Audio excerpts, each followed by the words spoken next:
Hi, this is Shambhavi. Welcome to my weekly podcast about spirituality, love, death, devotion, and waking up while living in a messy world.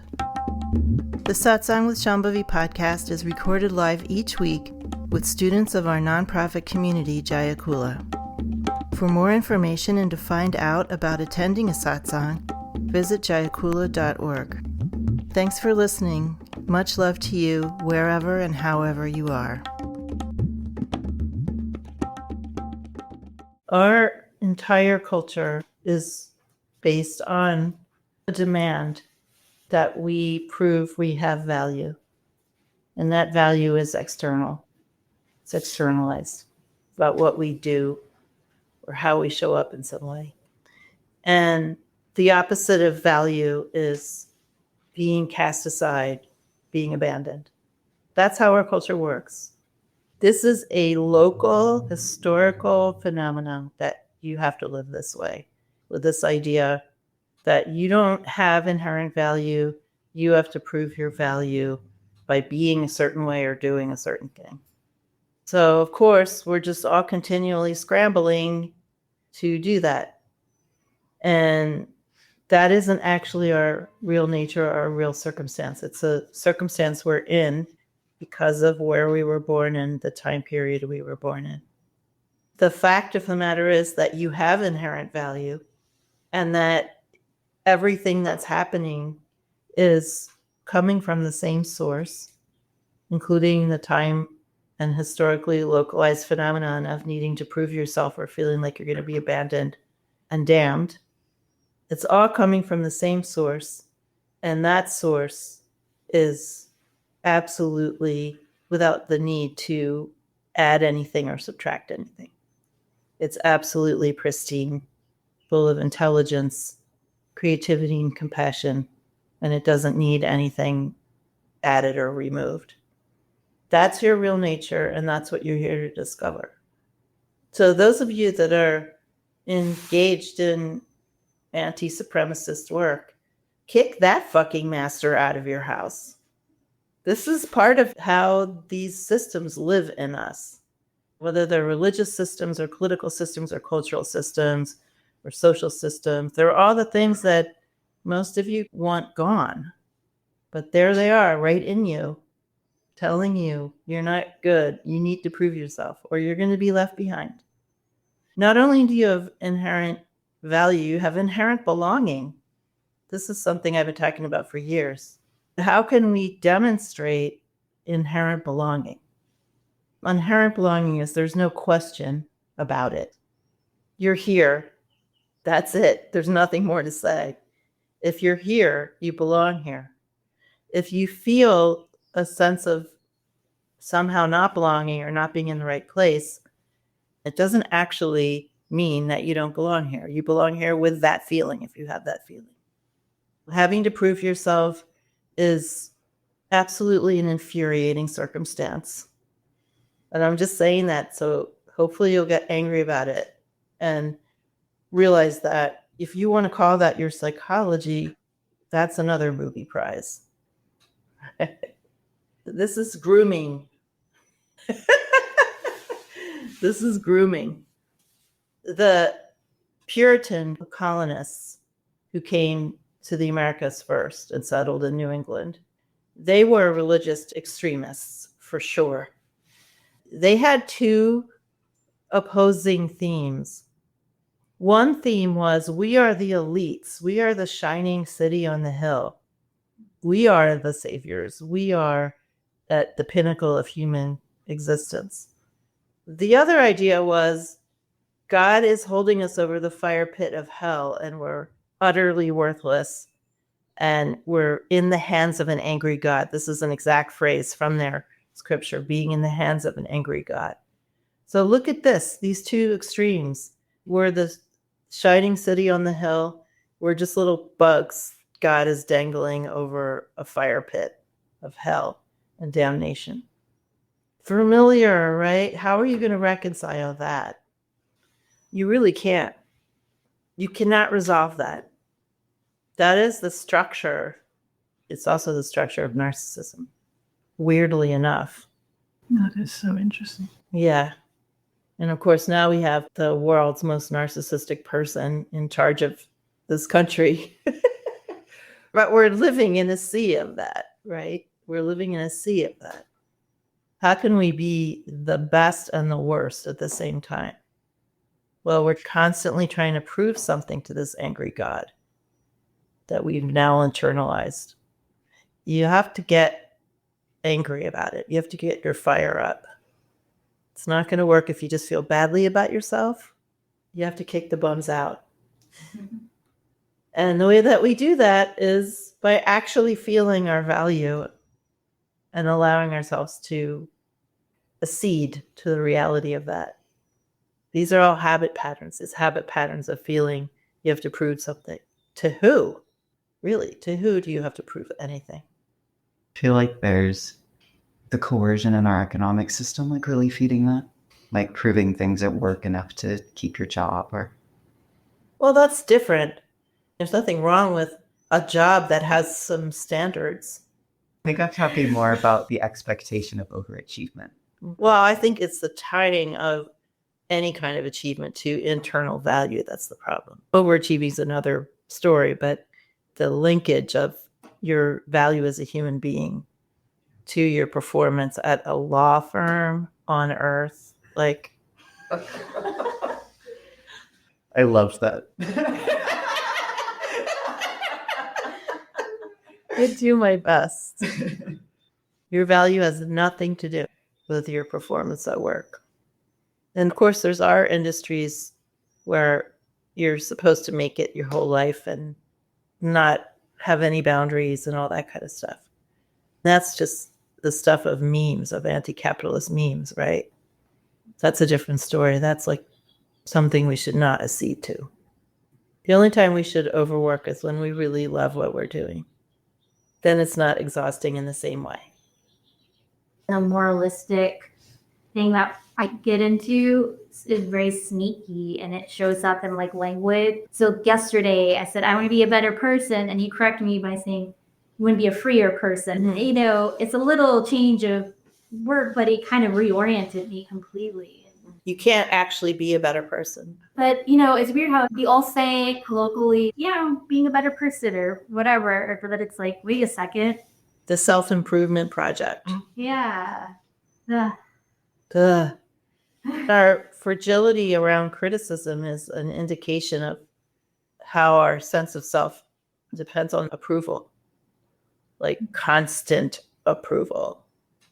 Nobody gets constant approval. That's just not a thing, because we all mess up and we all have lots to learn.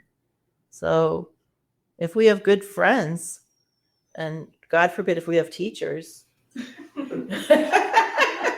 we're not going to get that ordinary kind of constant approval, but we will get something deeper. We might learn that ordinary criticism has nothing to do with criticizing our value, that those things are not fatally linked. Feeling you have to prove your value is so 2021. Only 2021? And before that. Yeah. I like the idea of getting angry, that I was taught that I'm in the clutches of an angry God. Yes. Because I really do feel that a lot of the time. Right back at you.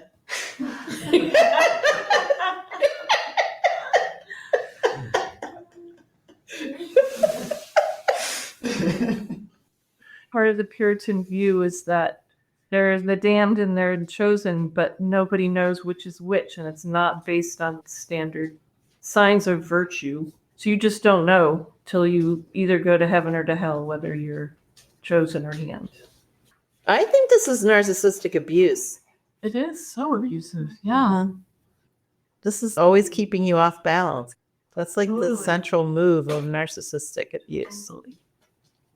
It also seems like with all of that questioning of like, which one am I? It's like all your energy is going towards yourself so that you can be taken advantage of too. Yes. Everyone's completely in their own little trap box. Exactly. Yes. The anxiety causes all the energy to stay close to you instead of enabling you to be generous and think of others.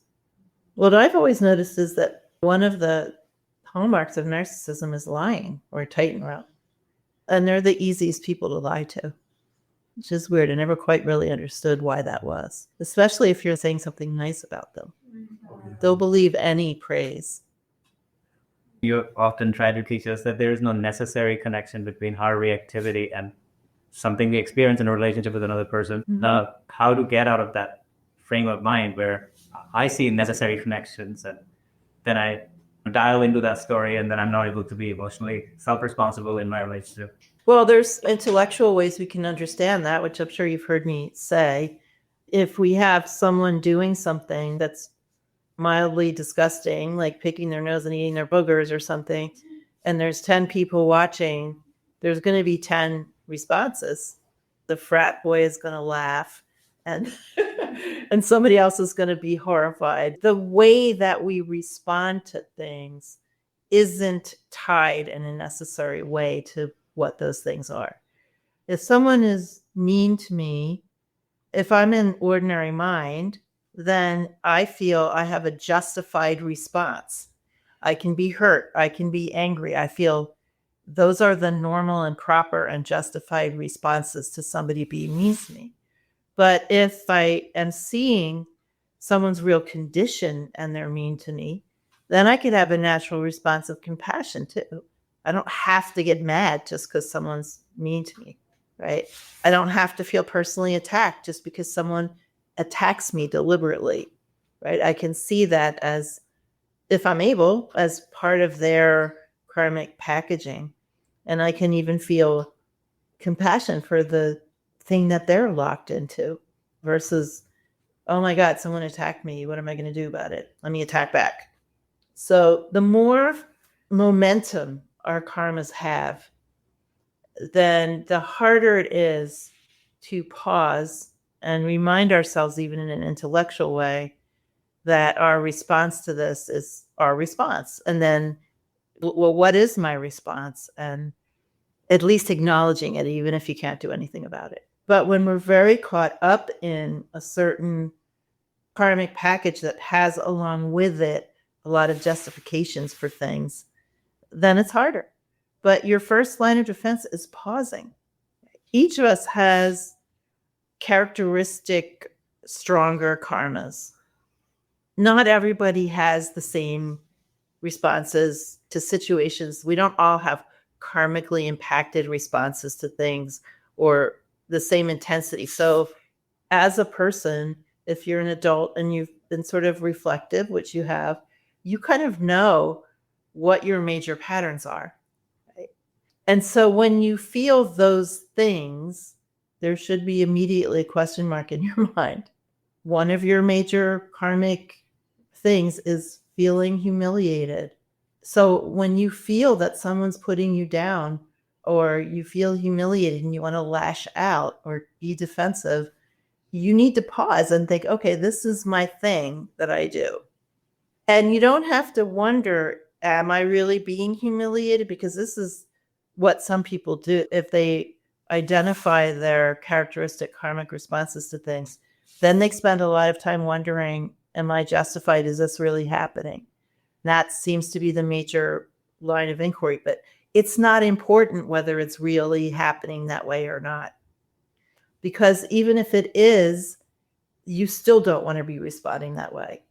You want to have more freedom because right now you're compelled to respond a certain way because of that. I could be saying something intended to humiliate you, but you still don't want to have to respond in a certain way. You don't want to be enslaved like that. So the question of whether it really is the way you're seeing it is not where you should go. The question is more just like, okay, how can I pause, remember that this is a very familiar feeling and I've been here before, and how can I invoke my practice in this moment instead of doing what I normally do? You have to acknowledge, but at this point, most of us, given our ages and that we're self-reflective people, we don't really need more information about those patterns. We have enough information about them already. And what we want to do is something more direct, like to remember who we really are. We don't have to plan out our next step. We don't have to figure out how to behave. We don't have to try to change, like attack our emotions or attack our thoughts. We don't need to do any of that. And you have a lot of tools. So for you, it's really pausing and doing the austerity of not indulging in your normal pattern. So indulging in a normal pattern, like lashing out at people, is pleasurable on some level. It makes us feel powerful or safer, or I don't know what. Depends on who it is and what they're doing. The austerity is in deciding not to indulge in that pattern outwardly, and then just applying something, anything in your practice that can remind you of who you are. The explanations don't matter. You don't need to figure out how to behave or what to say. None of that matters at all. The important thing is that you get back into your heart space and remember who you are and relax. And there is a certain amount of effort involved and austerity involved, but it starts with pausing and reminding yourself that, oh, okay, this is that thing. Let me try something else. And what happens is when the karmas are very strong, you don't really remember, you don't really recognize what's happening till it's too late. But if you keep making the effort, if 1 in 5 times you remember, that's good. And then if you keep remembering, then 1 in 4 times you'll remember. You keep trying.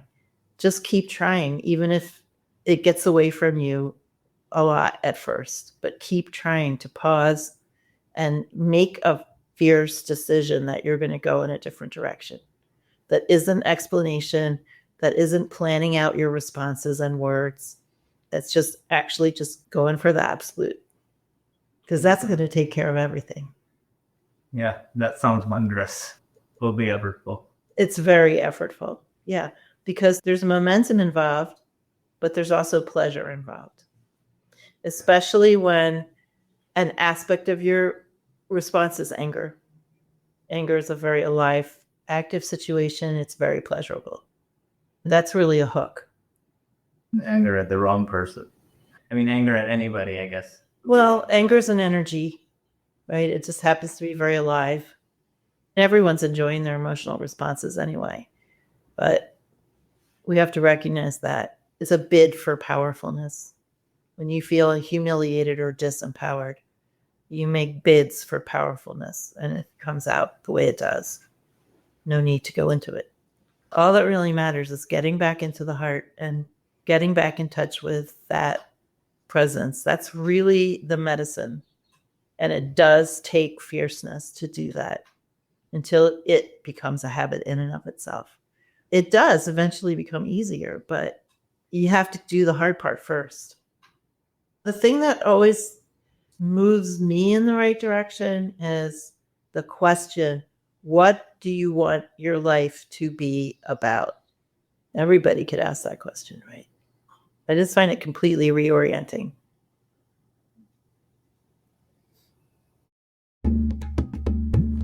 Satsang with Shambhavi is produced by Jaya Kula, a nonprofit community offering opportunities to learn and practice in the direct realization traditions of Trika Shaivism and Dzogchen. If you enjoyed listening, please help us keep this podcast and many other teachings open to all by making a monthly or one-time donation. Visit jayakula.org to make a donation and explore more of our offerings.